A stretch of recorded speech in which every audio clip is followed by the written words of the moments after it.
Bienvenue sur Work in Progress, le podcast sur le futur du travail. Il s'adresse aux personnes qui choisissent d'être les architectes et non les victimes de leur futur, qui veulent faire partie de cette nouvelle génération de leaders.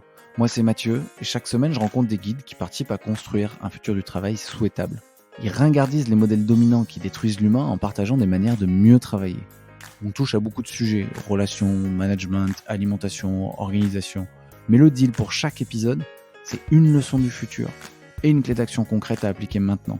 Allez, bonne écoute. Cet épisode avec Jean Tulou, qui est coach de dirigeants, est une petite mine d'or sur la prise de parole. Il est vraiment fait pour vous si vous souhaitez construire une stratégie de parole sincère et qui vous ressemble.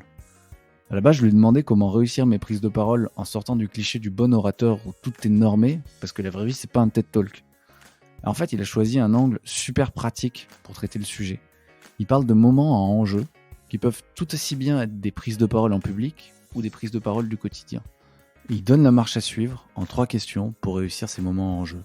Vous allez voir, c'est super efficace. Salut Jean, merci beaucoup de me rejoindre. Salut Mathieu, c'est un plaisir de te parler. Grand plaisir partagé. Écoute, je vais te laisser te présenter avant qu'on rentre dans le vif du sujet. Alors en 2 mots, moi je suis le cofondateur de Punchy. Je forme un binôme de coachs de dirigeants de PME ou de start-up. Et nous, on accompagne les dirigeants d'entreprise sur la prise de parole en public, toutes les thématiques de communication et d'interaction interpersonnelle et sur leurs enjeux de posture de dirigeant. C'est cette 3e phase, on l'a développée depuis 2 ans. Ça fait plus de 7 ans que je travaille avec mon associé. Et en fait, au fur et à mesure qu'on a pu travailler avec des groupes ou des entrepreneurs, on nous a ouvert de plus en plus de thématiques et de sujets, si bien qu'aujourd'hui, on rentre dans des coachings de dirigeants. Ça représente plus de 70% de notre temps. Et on a 30% de notre temps qui est sur de la formation, du séminaire en communication. Et en fait, les gens viennent nous voir avec des problématiques comme ça se passe bien avec mon associé, mais je pense qu'on pourrait aller beaucoup plus loin dans l'optimisation de notre fonction. Je dois onboarder un de mes lieutenants, mais je sais pas trop comment faire et j'ai l'impression de lui avoir abandonné le sujet plus que de l'avoir vraiment onboardé. Ma boîte est grossie et du coup, je sais pas si comment je dois onboarder mes équipes. J'ai l'impression de perdre un peu pied en termes de management et je sais pas si c'est mes valeurs qu'il faut que je pousse ou s'il faut que je m'adapte à l'équipe. Ma boîte grandit énormément, j'ai des nouveaux enjeux, j'ai peur de lâcher mes sujets et de sortir de l'opérationnel pour découvrir des nouvelles facettes de mon rôle de dirigeant. Voilà, j'ai aussi des enjeux de prise de parole plus simples. Et en fait, en travaillant ça, tu retravailles les objectifs, le rôle, les priorisations, l'organisation des dirigeants. En 2 mots. Et pour te donner un petit peu, voilà, ça fait une idée, ça fait plus de 7 ans que je travaille avec Félix. Ça fait 4 ans sous le format Punchy. Et nous, on est, voilà, en 2 mots, c'est ça. C'est top déjà, bravo. Vous avez accompagné combien de dirigeants depuis en 4 ans? Ça doit être énorme.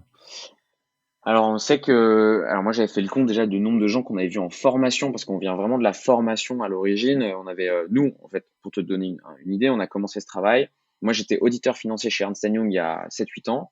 Okay. Et j'ai perdu confiance en moi parce que j'étais pas le roi de l'audit. Et donc j'ai cherché des solutions un peu pour m'aider dans le quotidien à reprendre pied, à reprendre confiance en moi. J'ai eu la chance d'être encadré par des gens chez Ernst Young qui ont vu ce truc-là et qui m'ont proposé de lancer des formations chez EY comme des petits POC au début, tu vois. Et donc on l'a appelé formation à la prise de parole en public parce qu'il y a une case pour faire ce genre de choses, mais globalement c'était vraiment pour travailler sur toutes tes interactions dans le quotidien. Mais il n'y a pas de formation aux interactions du quotidien, ça n'existe pas. En tout cas, c'est moins parlant et on y va moins. Et puis, le trigger souvent de la prise de parole en public fait que tu as peur d'être très exposé et du coup, tu vas te former pour ça, pour affronter cette peur-là. Donc, on a utilisé un peu ce prétexte pour travailler sur tous tes moments en jeu et également pour te sentir mieux dans ton boulot au quotidien en travaillant sur tes qualités. Donc, on a commencé. Ouais. Pardon, excuse-moi. Non, je t'en prie. Donc, on a commencé comme ça et au fur et à mesure, donc, on a formé plein de gens. Donc, j'avais compté, on a vu, en comptant les séminaires, les formations, plus de 4000 personnes ces dernières années. Après, c'est pas des gens avec qui tu utilises des relations de long cours, c'est souvent des one-shot. Et puis parfois, c'est même des gens à qui tu peux même pas donner du feedback individualisé. Donc, c'est aussi, voilà, faut relativiser ce chiffre-là. Et sur le nombre de dirigeants qu'on a accompagnés ces dernières années, j'ai commencé à compter il y a quelques semaines, je dirais entre, je sais pas, 60 et 80. à peu près. Ok. Là Ok. où là, c'est des accompagnements beaucoup plus longs, avec qui tu tisses une relation de long cours et avec qui on est quasiment tout le temps depuis en relation, quoi. Ok. Ah ouais, incroyable. Mais à plus ou moins 10% d'erreurs. Ok, mais normal. Ok. 60 à 80 relations qualitatives, c'est énorme. Ouais. Euh, mais super, mais t'as dit plusieurs choses intéressantes et une qui peut faire la bonne transition, c'est que souvent, prise de parole en public, c'est le prétexte pour travailler sa posture, sa prise de parole au quotidien, etc. Et c'est ce que j'aimerais qu'on fasse aussi dans cet épisode, puisque là, on va rentrer dans le vif du sujet. La question qu'on s'est dit qu'on allait traiter, c'était comment réussir ces prises de parole en sortant des clichés du bon orateur. Et moi, j'aimerais qu'on s'arrête 2 secondes sur les interactions du quotidien qui sont souvent subies parce que, parce que je crois qu'on est d'accord sur le problème qui est double selon moi, c'est que la prise de parole au quotidien, elle est banalisée souvent au profit de la prise de parole en public, genre la prise de parole devant un groupe qui est très très valorisée, mais qui représente que très très peu de pourcentage des interactions, quoi. C'est 0,1% des interactions, et c'est celle qui fait le plus peur. J'ai même regardé les stats des plus grandes peurs humaines, elle est devant la peur de la mort, je crois. Et en plus, il y a ce cliché du bon orateur qui est véhiculé par les TED Talks, par les talks de chez Apple, de Steve Jobs, etc. Et ça alimente encore plus cette peur. Or, et moi ça je l'ai constaté en entreprise aussi, le plus de dégâts passe par la parole du quotidien qui nous occupe 99,9% du temps et elle est banalisée, tu vois. Et ça se passe au travail, mais ça se passe aussi en couple, entre amis, c'est partout, tu vois. Et en parallèle, on est dans un monde où j'ai vu qu'on recevait, je crois, 3000 stimuli publicitaires par jour en ce moment, et en gros, 10 000 messages par jour, quoi. Et le nombre de messages qu'on reçoit au cerveau, il augmente. Donc je me dis, putain, en même temps, c'est hyper dur de prendre la parole au quotidien et en public, et en même temps, quand tu la prends, tu as intérêt à être de plus en plus fort parce que tu es en concurrence avec 10 000 stimuli autres par jour, quoi, qui sont peut-être plus intéressants que ce que tu as raconté. Ouais, c'est pour ça que je voulais qu'on parle 2 secondes aussi de cette parole du quotidien avant de parler de la parole en public, si Alors, ça te va. ce que j'entends, ouais, avec plaisir, ce que j'entends dans ce que tu dis, moi je vais faire une distinction. On va plus faire la distinction prise de parole en public et autres moments de communication. On va se dire les moments à enjeu. Les Hmm. moments où il y a un enjeu pour toi. Parce que tu vois, c'est pas possible de se dire qu'on va tout préparer, qu'on va avoir un point d'attention sur toutes nos interactions du quotidien. Ça fait même presque un peu peur, tu vois, de se dire, ah là là, on peut tout préparer, tout contrôler, tout faire, mettre de l'enjeu sur tout. Non, il y a plein de moments qui sont pas engageants. Il y a des relations avec qui d'ailleurs on n'a pas envie d'avoir de l'enjeu. Il y a des moments sur lesquels on n'en a pas envie. Ok. Donc faisons cette distinction. Moments à enjeu et les autres moments qui sont moins importants pour nous. Donc, dans les moments en jeu, il y a les prises de parole en public, bien sûr, et il y a les moments dans le quotidien professionnel où bah, tu es avec ton manager, tu dois lui expliquer quelque chose, tu es avec un client et tu es sur une négociation ou même tout simplement une présentation pour aller plus loin dans la relation. Et c'est des moments où, voilà, où il y a de l'enjeu. Avec les entrepreneurs qu'on accompagnait au début, on faisait vraiment beaucoup de prises de parole en public et donc ils préparaient leur prise de parole en public, mais pas du tout après les moments dans le cocktail où ils rencontraient les gens et les next steps qu'on pouvait avoir et c'était des prises de parole qui étaient finalement, enfin des moments en jeu qui étaient finalement tout aussi importants. Donc nous, on s'est un peu cassé les dents sur ce cliché du bon orateur où faut être à l'aise, faut en fait avoir une exigence de moyens très importante. Faut être à l'aise, faut être drôle, faut être propre sur toi. Si t'es beau, c'est encore mieux. Faut pas faire d'erreur, faut rien oublier. Tu vois, c'est hyper pressurisant en fait comme moment pour à la fin pas trop savoir c'est quoi tes indicateurs de succès. C'est quoi? C'est que les gens te disent c'était super inspirant et que tout le monde vienne te voir en disant que c'était top, tu vois. En fait, finalement, c'est un peu flou. Et du coup, ça fait un peu un jeu comme la dictée à l'école, où en fait, tu as l'impression de faire, tu te notes toi-même et tu ne fais que de perdre des points. Tu pars de 20 et tu arrives, tu commences à bafouiller, tu perds un point. Tu oublies une petite partie, tu perds un point. Tu vois dans le regard de quelqu'un dans le public que ça va pas, tu perds un point. Et en fait, tu finis, t'as jamais la moyenne, c'est un enfer et tu te sens hyper mal et tu as l'impression d'avoir été que pas bon, quoi. Et tu subis un peu ce moment-là jusqu'à parfois tunneliser complètement le moment, c'est-à-dire te mettre en apnée parce que c'est tellement stressant que tu te mets en apnée, tu as moins d'oxygène et du coup, des parties de ton cerveau coupent un petit peu pour prioriser, pour fuir, etc. Ou as cette petite caméra qui te regarde et qui te commence à te juger à la troisième personne pendant le moment et tu te dis, mais qu'est-ce qui est en train de se passer, Mathieu? Oh là là, qu'est-ce qu'ils sont en train de se penser? Donc, nous, on a essayé de trouver une méthode très simple pour sortir de ce schéma-là, qui est schéma très scolaire, et de se dire, OK, nous, ce qu'on souhaite, c'est sortir de l'exigence de moyens et aller vers une exigence de résultats en prise de parole. C'est de se dire, se poser 3 questions simples, qui sont nos 3 objectifs à atteindre, pour se dire, OK, tout n'a pas été parfait, mais j'ai réussi ma prise de parole, j'ai réussi mon moment à enjeu. Donc, on va aborder cette méthodologie simplement. Ce qu'on peut dire, c'est qu'on la travaille avec les dirigeants avec lesquels on bosse. C'est des gens qui n'ont pas l'habitude de préparer, qui enchaînent les réunions et les meetings, qui sont souvent au talent et qui viennent nous voir, pas parce qu'ils sont pas bons, mais parce qu'ils disent, OK, en fait, je suis grave bon en interaction et en prise de parole. Enfin, ils le disent de façon un peu plus humble. Et mais il y a des moments où ça va pas et je sais pas comment homogénéiser mon niveau à la hausse. Et en fait, c'est des gens qui n'ont pas l'habitude de travailler avec des méthodologies, donc c'est extrêmement dur de leur donner des nouvelles choses à apprendre. Donc on a dû ultra simplifier et se concentrer sur uniquement les choses qui se passent. Donc concrètement, la première question à se poser dans cette méthodologie, c'est se définir un objectif. Ça peut paraître bête, mais si tu te demandes pas, je suis content s'il se passe quoi, je suis content si mon interlocuteur fait quoi, et ben en fait, t'as pas de cible, donc t'as pas de but à aller chercher pendant le moment. Rien que de se poser cette première question, ça te permet, même si tu commences n'importe comment, si tu bafouilles, si tu fais des erreurs, ça te permet de te dire, en fait, OK, ça commence pas comme je veux, mais c'est pas grave, je vais aller chercher mon objectif. Et par exemple, tu vois, pour nous avec Punchy, quand on rencontre quelqu'un, un dirigeant, mon objectif, c'est pas de lui vendre un accompagnement ou des formations. Mon objectif, c'est d'abord qu'il me confie ses problématiques liées à la communication, liées à ses associés, liées à ses employés, liées à son rapport à son travail, à sa posture de dirigeant. C'est qu'il puisse me confier ses problématiques. C'est toujours mon premier objectif pour que ensuite, après, on puisse faire évoluer la relation. Et donc, c'est toujours de se poser la question, quel est mon objectif dans le moment pour que ça réponde à ma stratégie de long cours avec les gens à qui je suis en train de parler. Donc j'insiste, s'il y a une chose à préparer, c'est ça, parce que ça te redonne de l'autonomie et ça fait que tu vas moins subir le moment, tu vois. Ok, premier objectif.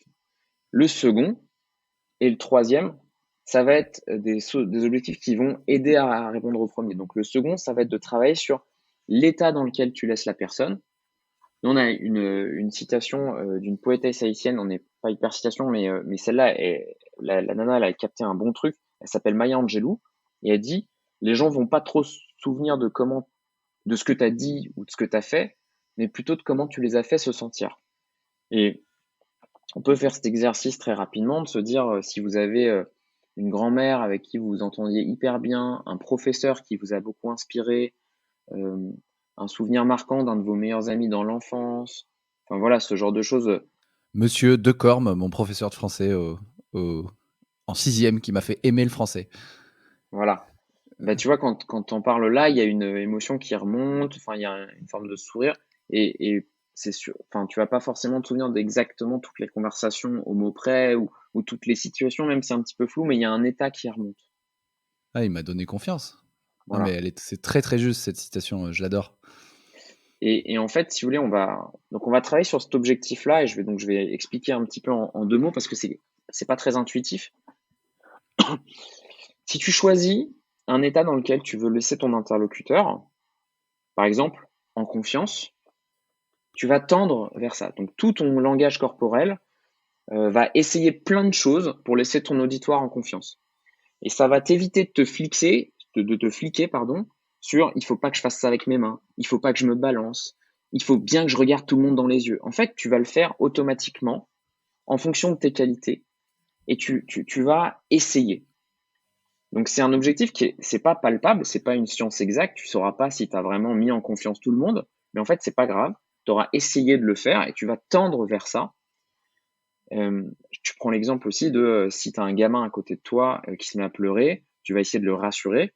Tu te dis pas, il faut que je fasse ça, il faut que je fasse ci, il faut que je fasse ça. Tu essayes plein de trucs pour le rassurer. Bah là, c'est la même Clairement. chose. Et à la fin, tu te dis, bon, il est à peu près rassuré. Donc, dans le business, c'est pas du tout aussi facile que ça de savoir si tu as réussi ou pas. Mais en tendance, tu vas essayer. Et surtout, tu vas arrêter de te fliquer, tu vas beaucoup plus te concentrer sur les autres que sur toi-même. Tu vas moins faire attention à tes propres sensations, ce qui est important parce que être à l'aise, ça veut pas dire que tu fais une bonne prise de parole en public. Il y a des gens à l'aise qui sont gênants, qui sont pas engageants, etc., mais ils sont à l'aise. Et surtout, ce qu'on souhaite, c'est que tu évites de laisser les gens dans un état qui est contre-productif pour ton premier objectif, c'est-à-dire stressé, désengagé, saoulé ou en situation de scepticisme. Donc, même si tu n'arrives pas à complètement les mettre en confiance, tu vas éviter les états contre-intuitifs. Voilà. Donc, cette notion de l'état, moi, ce que je vous conseille, c'est vraiment de choisir un mot.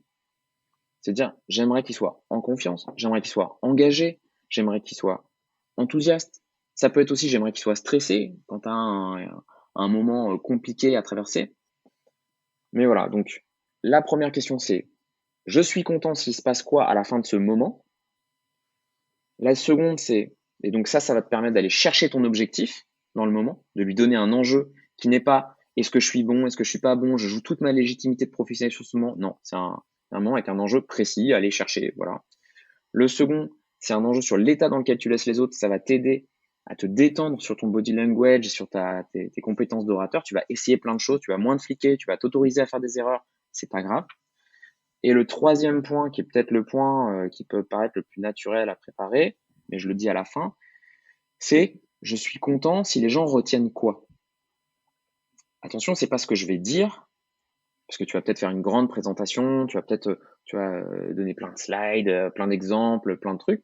C'est à la fin, je suis content si au résultat, les gens retiennent quoi. Ils disent quoi.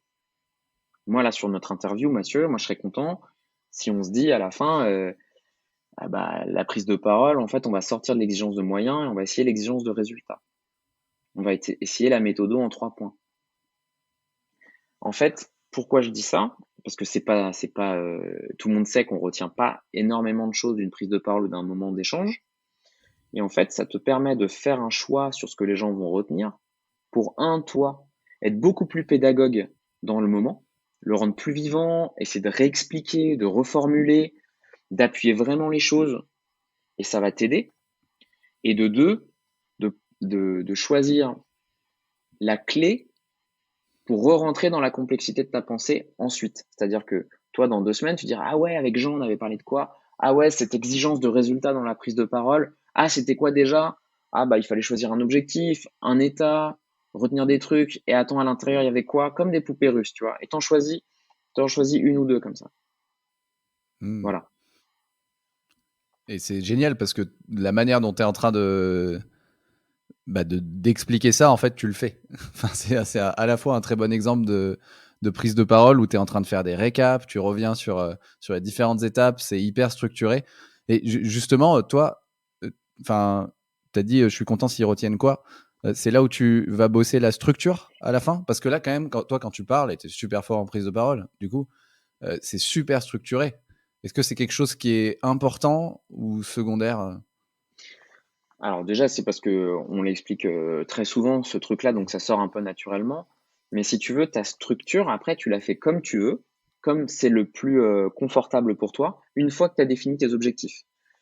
Et en fait, c'est beaucoup plus rassurant de dire, je vais faire ma présentation et ma structure en fonction des objectifs que je souhaite atteindre, plutôt que te dire, il faut que je présente bien tous ces points-là qui peut être très anxiogène parce que tu peux te dire si j'oublie ça, et en fait où il n'y a pas vraiment d'objectif.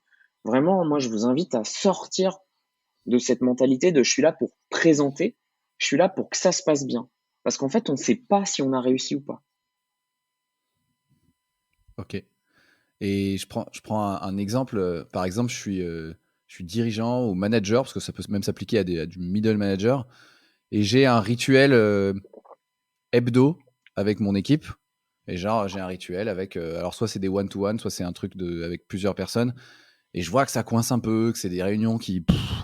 Et c'est quand même un moment en jeu parce que c'est ce qui détermine aussi la confiance, la motivation de chacun, etc. Est-ce que, est-ce que là, si on applique les 3 questions, je me définis un objectif, peut-être que ça va dépendre comment est-ce que je veux que les personnes se sentent. Il y en a un qui va avoir besoin de confiance, etc. Est-ce que là, tu conseilles d'apporter, de préparer ça quand même avec une structure et Ouais, comment je fais pour mettre en place un rituel? Je vais tester, je vais changer à chaque fois? Alors, il y a pas de recette miracle. Donc là, OK. dans ce que tu dis, on parle d'une prise de parole en tant que telle, hein, vraiment d'une prise de parole ou d'un moment en jeu. Et donc, il faut évidemment tenir compte de tout le contexte.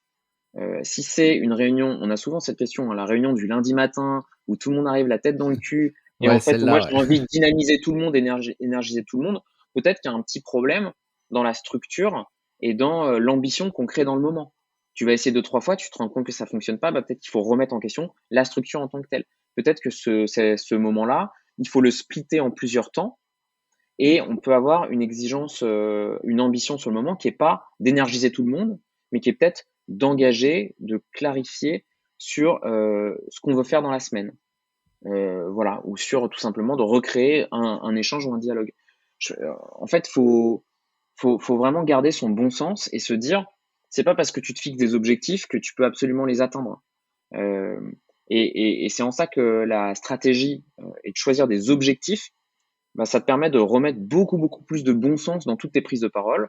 Te dire, le lundi matin ou le vendredi soir, si tu veux énergiser tout le monde, bah, c'est peut-être pas le meilleur moment. Donc, est-ce que ce moment-là, il faut le faire à cet endroit-là? Ou est-ce qu'il faut Mmh. pas changer, faire plusieurs temps? Je te donne un exemple. Les Ouais. associés parfois on accompagne parfois des associés en même temps. Et le grand problème qu'on voit pour garantir l'alignement entre les associés d'une même société, c'est qu'en fait, ils font des moments où ils se parlent, où ils mettent trop d'enjeux. C'est la réunion hebdomadaire des associés, et donc dedans, ils ont un temps de gestion de conflit, un temps de stratégie, un temps d'organisation, un temps où ils se coachent opérationnellement les uns les autres, un temps de triage où ils font remonter tout ce qu'ils doivent faire, etc., etc. Et en fait, quand tu fais ça, tu as trop d'enjeux sur le moment. Il y a une boule émotionnelle qui se fait, et l'état final, il est catastrophique, et en fait, ça les aide pas. Si tu te dis, OK, en fait, j'ai plein d'enjeux à atteindre. Donc, il me faut plusieurs temps de prise de parole ou plusieurs moments de communication. Donc, je vais faire un temps de triage où, en fait, on ne fait que de remonter ce que fait les uns les autres. Et on sait qu'on ne sera pas attaqué sur nos points. Tu peux faire un temps stratégique où là, on remet en jeu nos OKR, notre stratégie dans la boîte, notre stratégie individuelle aussi pour répondre à ça. Et on sait qu'on va pas se faire attaquer sur des petits détails et tout ça, ou sur des problèmes qu'on a les uns les autres. Un temps de gestion de conflit qu'on peut déclencher de temps en disant voilà, bah là est-ce qu'on pourrait déclencher un temps comme ça parce que je pense que j'ai un enjeu, et tu sais que tu as un process derrière, donc c'est beaucoup plus facile aussi parce que tu es prévenu. Un temps d'aide opérationnelle où tu dis voilà, j'ai besoin d'un coup de main sur ce truc-là, où tu en es responsable et tes associés peuvent t'aider vraiment, et tu sais qu'ils vont pas te remettre en question, ils vont juste t'aider, etc., etc. En ayant cette approche aux objectifs, tu rends les moments plus intelligents parce que tu remets en question la structure. OK, OK, ouais, je comprends complètement et ouais, toi, tu vas conseiller, par exemple, de découper parfois quand il y a un moment où il y a un temps pour tout déjà et quand il y a un moment où ils veulent traiter trop de choses, genre: «Non les gars, en fait, le moment où vous vous Ouais, coachez, où vous faites la purge, c'est le vendredi, autour d'une bière une fois par semaine et les sujets opérationnels, hyper touchy, ça va être, je sais pas, le mardi à un autre moment, quoi». exactement. Mais tu peux prendre le même exemple avec un commercial. Je te disais tout à l'heure, le commercial, il va pas tout de suite faire tous les call to action à son client d'un coup. Il va faire plusieurs Ouais, moments pour faire évoluer la relation, pour que ça ait du sens. ouais, Tu vois, et donc tu rends les moments beaucoup plus intelligents avec moins d'enjeux, mais les enjeux, ils sont beaucoup plus ciblés. Pareil avec un manager. Le manager, il va pas faire les objectifs de l'année et faire en même temps la revue opérationnelle de tout ce que la personne a fait dans le même moment. ouais, complètement. J'ai une autre citation d'ailleurs, ça me fait penser. En fait, là, tu parles de mettre du qualitatif plutôt que du quantitatif. Il y a une petite citation d'Esther Perel qui dit la qualité de vos relations détermine la qualité de votre vie. Et en fait, le cœur des relations, c'est la communication, tu vois. Et donc si tu as une approche quantitative du point d'une demi-heure où il faut tout traiter, et des sujets et des enjeux très différents, ça peut pas marcher, quoi. C'est du quantitatif et C'est ça exact, apporte pas de qualité dans la relation, quoi. c'est exactement, tu peux te dire à quoi sert ce moment, mais surtout tu peux te dire quel est l'objectif de ce moment. Qu'est-ce qu'on veut atteindre? Surtout quand on est responsable. Quel est l'objectif de ce moment? Et si tu vois qu'il y a des situations un peu dysfonctionnelles dans ton entourage, tu peux aider la personne en face de toi à dire, mais en fait, tu cherches à atteindre quoi?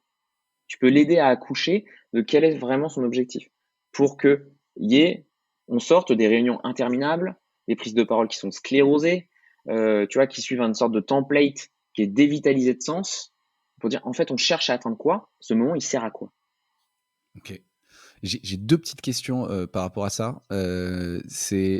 La première, c'est quand c'est toi qui, du coup, prépare le moment, peut-être en tant que manager, en fait, comment tu sais que tu as atteint ton objectif? Mais le premier, il est factuel, donc en principe, tu sais que tu l'as atteint, mais surtout, si la personne s'est bien sentie ou si les gens ont bien retenu ce que tu voulais, tu demandes un feedback, tout simplement, ou tu... Alors, donc il n'y a pas de recette miracle. Ça, c'est un peu chacun en fonction de ses caractéristiques et de sa personnalité. Et puis, tu n'auras jamais la certitude à 100% que toutes les choses sont faites. Plus ton objectif, il est clair, plus ça sera facile de savoir s'il est atteint ou pas. Tu vois, par exemple, dans mon cas, c'était, j'aimerais que les prospects que je rencontre puissent me confier leurs problématiques. C'est assez facile à vérifier, mais ça peut être tout simplement à la fin, bah, moi j'ai envie que mes collaborateurs pour eux aient pu poser leurs questions sur ce projet pour qu'ils soient bien engagés. Si tout le monde a pu poser ses questions, bah voilà, ça c'est fait.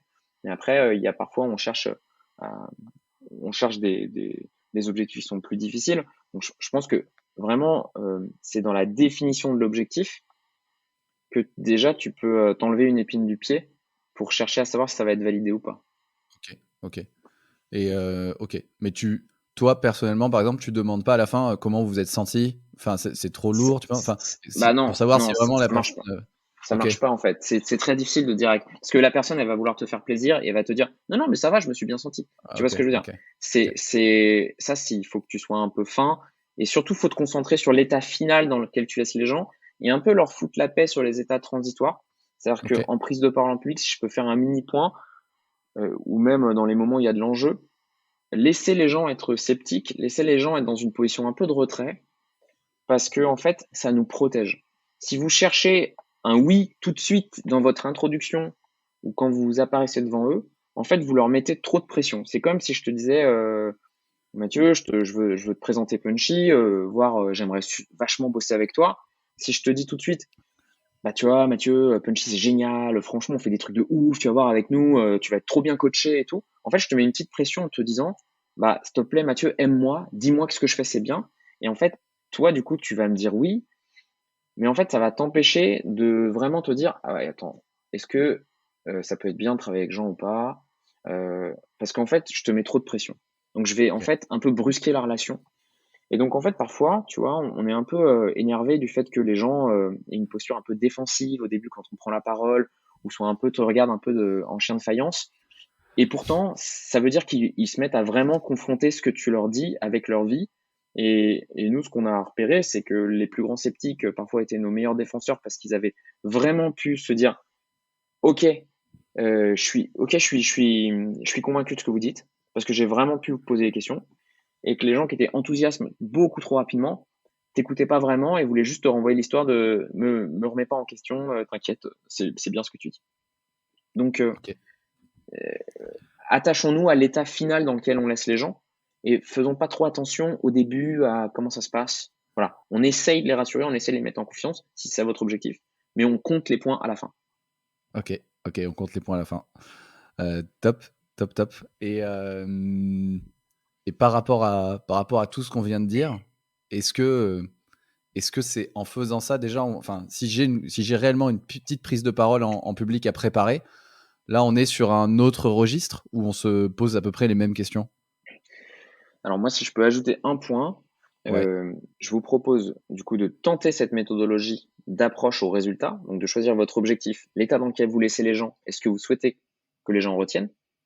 Donc c'est vraiment une toute petite préparation, mais qui vous rend hyper actif dans le moment en fait. Vous subissez plus le moment, vous êtes actif, vous essayez d'aller chercher votre objectif pendant le moment.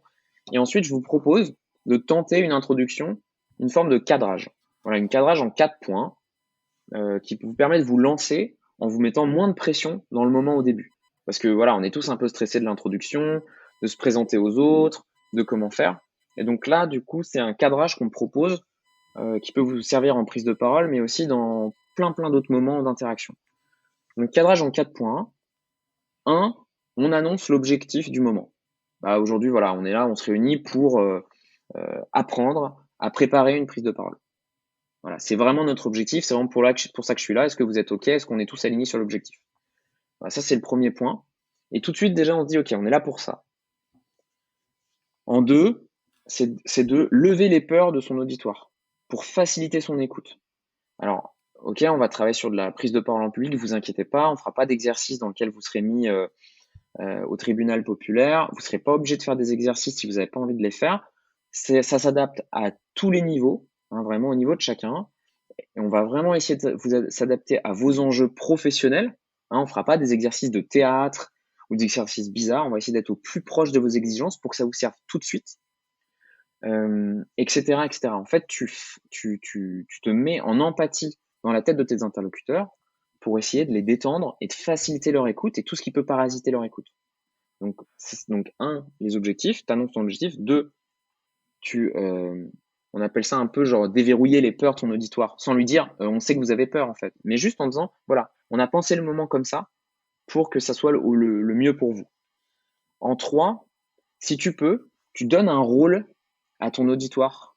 Tu dis voilà, j'aimerais que, nous on leur dit souvent, j'aimerais que vous soyez les plus sceptiques possible dans votre écoute, parce que ça va faciliter votre apprentissage. Mais ça peut être aussi, j'aimerais que vous placiez en position d'enquêteur pour nous poser un maximum de questions pour savoir si le projet il est valable. J'aimerais que vous soyez, tu vois, on travaille avec une société qui fait des kits pédagogiques pour les enfants, qui les envoie chaque mois. Il y a des designers qui viennent en comité. Et du coup, il y a les designers, ils disent, j'aimerais que vous jouez le rôle des parents et vous jouez le rôle des enfants. Et en fait, ça te permet d'avoir un cadre d'écoute. Toi, on te donne une responsabilité, un rôle, et c'est plus rassurant. En 4, juste annonce le déroulé de ce qui va se passer. On va travailler sur 30-45 minutes. Si on finit avant, on arrêtera avant. Il y aura un temps un petit peu descendant où je vais vous exposer la prise de parole, notre façon d'interagir. On va se présenter, on va exposer la prise de parole. Et puis après, il y aura un temps d'exercice et un temps de questions, par exemple. Voilà, on peut essayer ce cadrage en 4 points. Ça vous évite de vous mettre beaucoup trop à vue sur les choses. Évidemment, vous pouvez vous présenter en plus, mais ça, j'ai même pas besoin de le dire. Ok, mais super, c'est une super clé pour démarrer une prise de parole en public, parce que souvent, effectivement, c'est au début qu'il y a du stress, quoi. Et une fois que j'ai parlé une minute, c'est bon, quoi. Ça roule, c'est parti, je l'ai préparé, la session est préparée. Ensuite, c'est vraiment le début qui est compliqué, et je trouve que c'est une bonne manière de démarrer se rassurer soi en se connectant aux autres, quoi.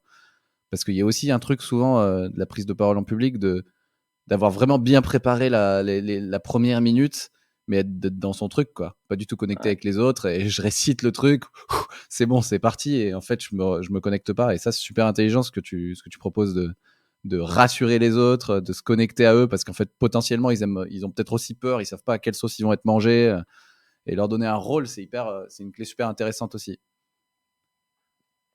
Écoute, génial, parce que